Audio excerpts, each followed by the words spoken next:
We have had some fog across the region today, and we're still looking at areas of fog this midday. As you take a look at current reports, this is our fog icon, the one you can see with the pine trees there. Pontiac, that means that you are looking at visibility right now, still less than a mile. Elsewhere, we do have an elevated layer of fog, which is turning more towards overcast skies. And you can see that being reported in many spots at this hour. We are getting to a couple of at least breaks in the cloud cover a little bit farther to the south, and we will have a chance to see more sunshine this afternoon. It's a slim chance today, much better chance, though, as you get into tomorrow. But we also have moisture moving along a stationary front just to our north, so you can see a lot more snow, especially north of Saginaw. They're looking at 4 to 5 inches of snow expected today up there, but we're right on the edge of that. So for those of you that live in Sanilac County, Lapeer, and St. Clair counties, still a chance to see some lighter precipitation, both in the form of mainly rain, but could see some snowflakes mixed in as that system continues to slide to the east. But for the most part, the rest of us will be looking at mostly cloudy skies throughout this afternoon with a chance for some patchy drizzle.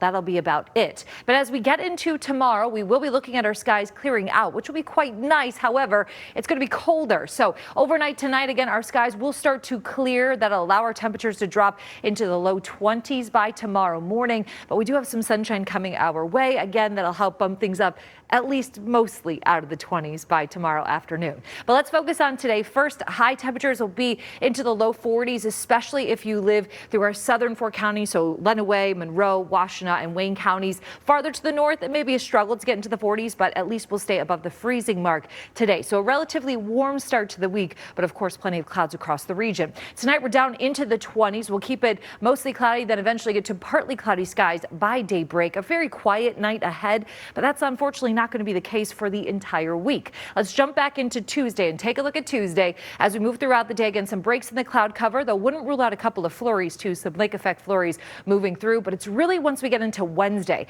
Wednesday's the day we're going to have to watch. Now, throughout most of the day, we'll just have increasing clouds, but towards the later afternoon and evening, we'll likely start to see some light snowfall, and as warmer air starts to move in over colder air at the surface, unfortunately, that's the perfect scenario for some freezing rain to develop as we continue into Wednesday night and Thursday morning. So you can see a lot of the pink color across the region.